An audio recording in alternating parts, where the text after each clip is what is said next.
Café Anyway. Here we are. Mike's Daily Podcast. Thank you for joining me for episode 2606, 2606, and Mike Matthews with the show that is called Mike's Daily Podcast. I hope your weekend was great and that your Monday was not a big headache. If it was, then you should make a mistake and you should start over the week with a nice Tuesday. If you don't do that, then you can use a different excuse to take off Mike's Daily Podcast. tomorrow. No, I'm not telling you should play hooky, but you know, Mike's when world gets crazy, Daily maybe play hooky. Podcast. That's all I'm saying. Yeah! When was the last time I played hooky? Never. Gosh. I'm the responsible one. When you're playing hooky, I'm the one that's covering for you. You're welcome. And look at this. Did you hear this headline? Chegg's shares tumbled nearly 50% after the ed tech company said its customers are using ChatGPT instead of paying for its study tools. It's an online education company.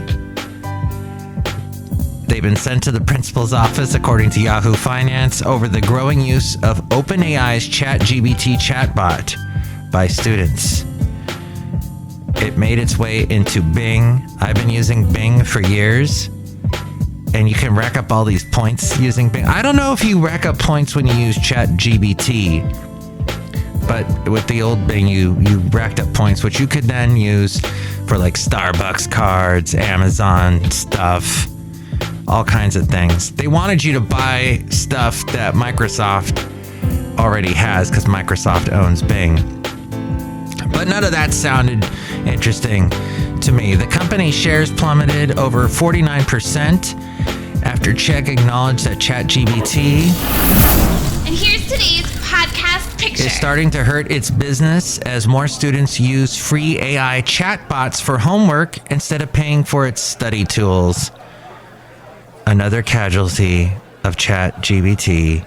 The podcast picture is from Pleasanton and the beautiful clouds that I saw this past weekend and a beautiful sunset. Oh, you should see this award-winning picture that has no artificial intelligence involved with it at all. See it at mikesdailypodcast.com.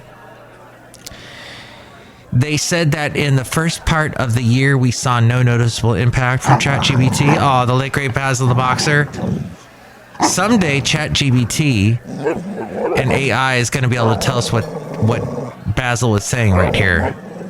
It'll probably be something like, hey, Mike, feed me something. Buy me a hamburger.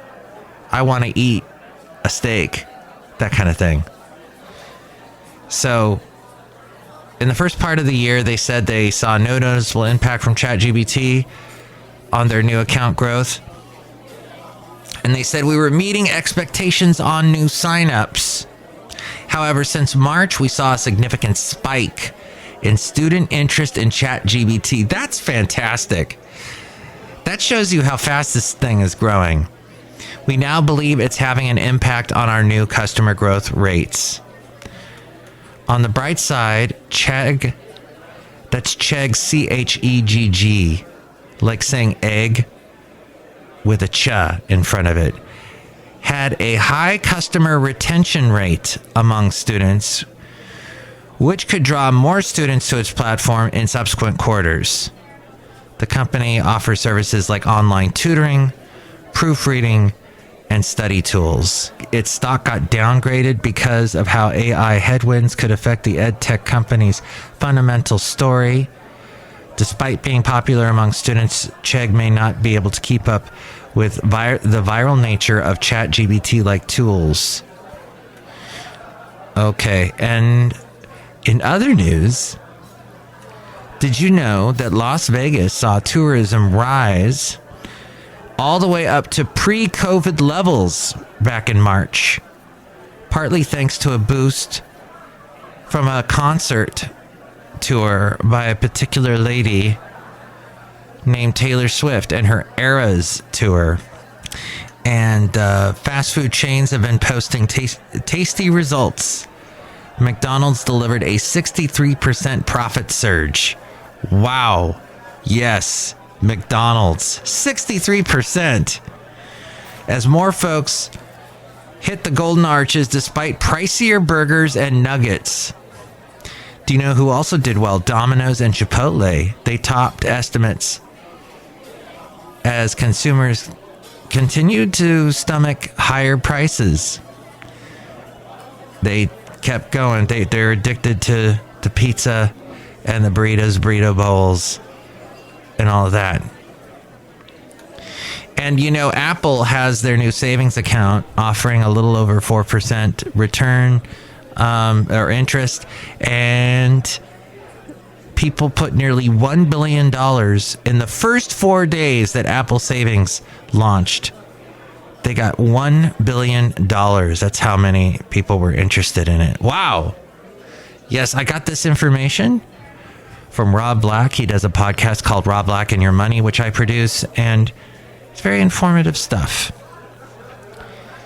So he also mentioned that Uber shares surged after the company reported strong earnings last week, showing that consumers continue to spend more on rides and food takeout. Yes, my lovely lady friend loves to use Uber Eats. Despite an uncertain economic outlook, Uber relied heavily on growth in its Eats delivery business during the COVID pandemic. So they did a smart thing jumping on that. And I know we used that quite a bit during COVID. And that's some kind of a habit that they're not easily going to break that. As we go outside of Café Anyway, where we bring you Mike's Daily Podcast somewhere in Podcastro Valley, the last place on earth. Anyway. The number of Uber's monthly active platform consumers climbed. It went up over 13% from last year to 130 million. And there was apparently over 2 billion trips completed on the platform during the period over the past year from last year, and that's up 24% from last year. It is seeing strength across the board, and consumer spending on services is strong. First quarter trip growth accelerated.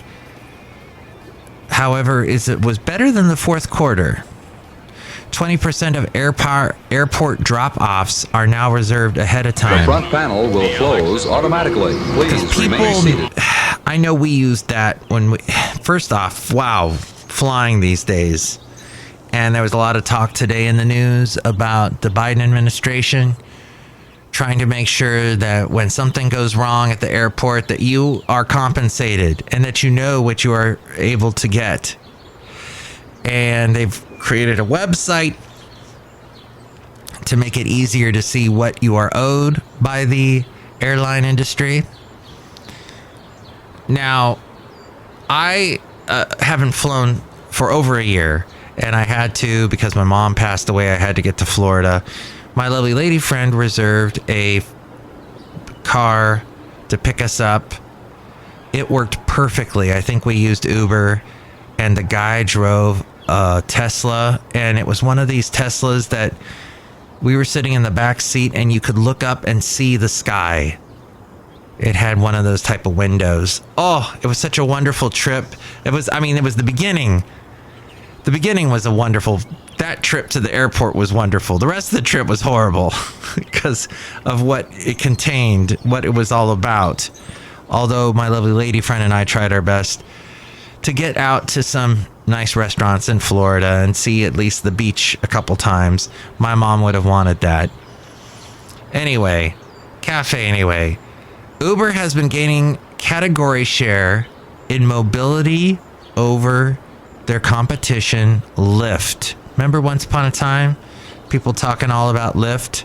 And then there were a lot of people that worked for both. You will travel into the incredible universe. And let's see, Hollywood has got the writer strike going on. I mentioned that last week, and I heard on Friday a little bit more about the writer's strike and about what the mini rooms are all about.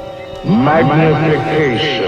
And how the writer's room was typically where writers made money, they made contacts, they talked to each other, they conversed, they came up with great ideas, they created bonds that would transform into other great projects later on. It was a great way to incubate, make better writers. Well, we don't have that now with the mini rooms.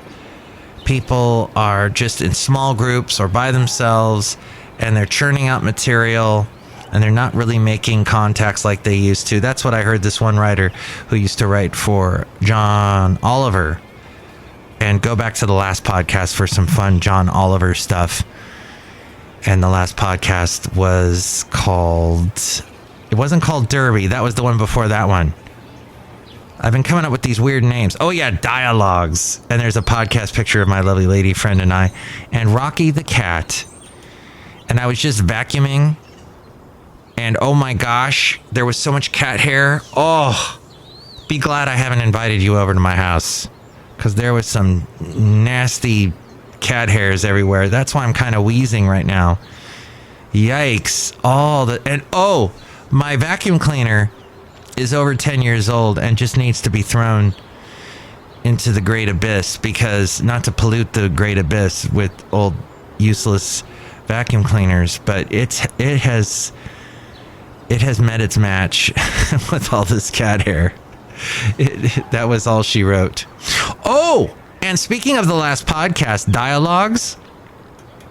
So I featured some of the radio that I used to, some of my radio show back 20 years ago and then 30 years ago.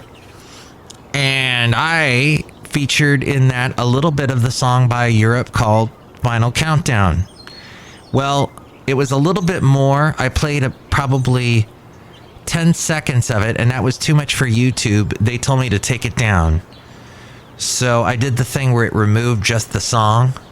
But if I didn't do that, I would have been banned in Russia. That's the only place. Your video is being banned in Russia because you're using Europe. Okay.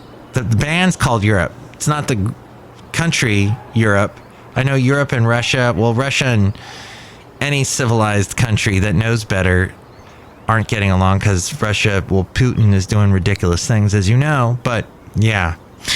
So hopefully it won't come to this. But I just saw, I mean, absolutely, hopefully beyond hope, hoping beyond hope, that what I'm about to talk about has no relation to what I was just talking about. But there is a movie that I see is coming out sometime in the near future that features Matt Damon. And it is called Oppenheimer. And it's all about the creation of, well, what would later turn into the Cold War with Russia, the creation of the atom bomb. And it reminded me, there was a movie that John Cusack did. This is probably in the 90s. Late 80s, early 90s. Laura Dern was in it too. And it was called Fat Boy and Little Man. That's right. And Paul Newman was in it too. And it was all about the creation, the race to create the nuclear bomb, or the atom bomb. And so now there's a new movie Christopher Nolan has done that is going to, with Matt Damon, and I forget the actor that plays Oppenheimer, that's going to cover that same material. I think Fat Boy and Little Man over dramatized, embellished the whole story a bit. We'll see how this movie does, if that does the same amount of embellishment, but we'll see.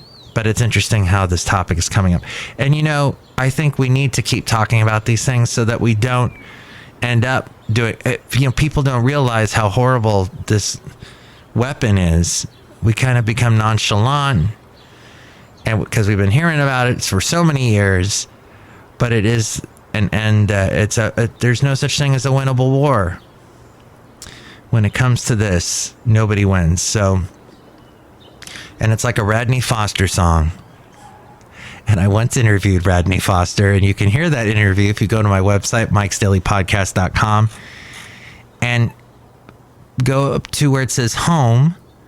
You'll see there are interviews, and you want to go to interviews M through R to listen to the Radney Foster interview, because nobody wins, we both lose, hearts get broken and love gets you bruised, and we light the same old fuse again and again.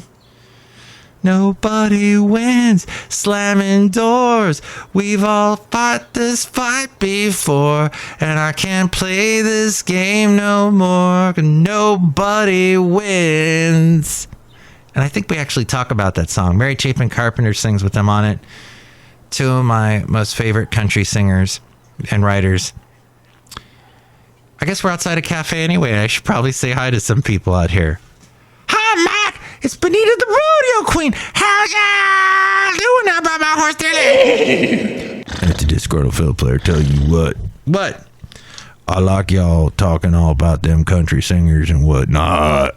Yeah, country singers. And steel guitars, fiddles, all that stuff. Woo! Yes. Those were some fun times. Do you like playing the fiddle? No, I hate it because that's why I'm a disgruntled fiddle player. I don't play them no more. The fiddle's too difficult. And it makes that noise I don't like. So you are a disgruntled fiddle player. That's why you keep calling me that. That's my name. DFP. Disgruntled Fiddle Player. You wouldn't rather change your name for something like Stan or Harry or Charles? No, all those names are terrible. I am the Disgruntled Fiddle Player, tell you what. What? That's about it. Look who else is here. Oh, Mac, I make delicious root beer house right now. Oh, boy. I will sure have some. Oh, that's good. Does that have vitamin C in it to help me with my wheezing? Yeah, okay, that sounds good. Drink it right now. I'll cut you. I just did, and that's why. Cats. Allergies. Dust. No. Let's back away from that. Okay, next show it'll be the wonderful Madame Rootabega, Valentino, and Bison Bentley. You can chime in. Tell me what you think about anything we covered today at 510-228-4640. The last podcast, I think, was the longest podcast I have ever done. It was almost an hour long. But I think we covered a lot of interesting topics. Interesting to me, anyway. And they were fascinating things. We talked about the world of... I don't know, go back and listen to it because it was great. We were talking about all kinds of things. A little bit of England, Santa Barbara. When I worked in the Santa Barbara area as a kid, as a youngin'. And all of the... we featured some new music, too, which you can hear. And if you'd like to listen to those songs, brand new artists, brand new songs, it's all featured towards the end of the last podcast. So go back and listen to that, and you can tell me which song you like best at 510-228-4640. And more ways to reach me now. A-Frame will tell you. Mike's Daily Podcast is written and produced and performed by Mike Matthews. His podcast is super easy to find. Download or listen to his show and read his blog at mikesdailypodcast.com. Email Mike now at mikesdailypodcast@gmail.com. See you tomorrow. Bye.